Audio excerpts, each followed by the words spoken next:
మిగిలిన వార్తల్లోకి వెళ్తే ఒక ఫ్యాక్టరీ రెండు తెలుగు రాష్ట్రాలతో సంబంధం. ఇద్దరు సీఎంలు కలిసి పనిచేస్తేనే కొలిక్కొచ్చే వ్యవహారం. 20,000 కుటుంబాల ఉపాధిని నిర్ణయించే కీలక పరిణామం. ఇప్పుడు ఫ్యాక్టరీ భవిష్యత్ గాల్లో దీపోలా మిణుకుమంటోంది. దాన్ని నిలబెట్టే దిశగా అడుగులు పడుతున్నాయి.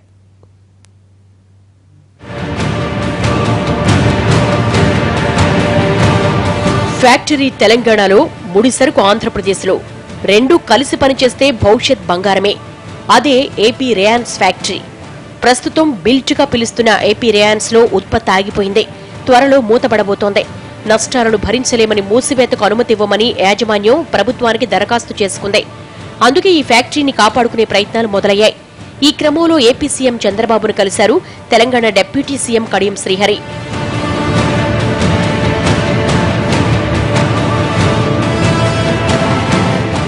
వరంగల్ జిల్లా మంగపేట మండలం కమలాపూర్లో 1977లో ఏర్పాటైంది ఏపీ రేయాన్స్. పాలిస్టర్, ఫైబర్ దారాలు ఉత్పత్తి చేసే ఈ ఫ్యాక్టరీ అప్పట్లో ఓ వెలుగు వెలిగిందే.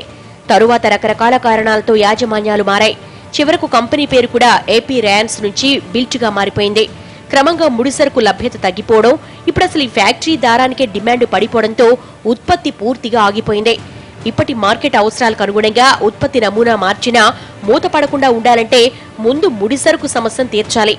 ఇందుకోసం వాడే యూకలిప్టస్ ను తెలంగాణ కంటే ఏపీలో ఎక్కువగా సాగు చేస్తారు. ఆ పని మీదే చంద్రబాబును కలిశారు కడియం శ్రీహరి. తెలంగాణలో ఉత్పత్తి అయ్యే యూకలిప్టస్ ఏపీ కమలాపురం యూనిట్ ను, మన ఏపీ రేయన్స్ కమలాపురం యూనిట్ ను నడిపించడానికి సరిపోదు.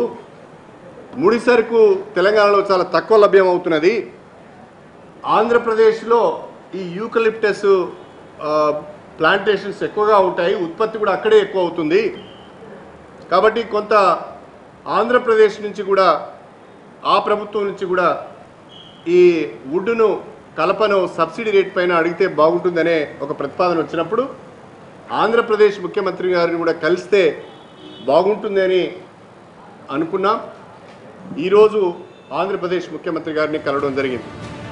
పరిశ్రమను కాపాడుతామని తెలంగాణ సీఎం ఇదివరకే హామీ ఇవ్వగా, కార్మికులకు లాభం జరుగుతుందనుకుంటే తప్పకుండా సహకరిస్తామని ఏపీ సీఎం చెప్పారు.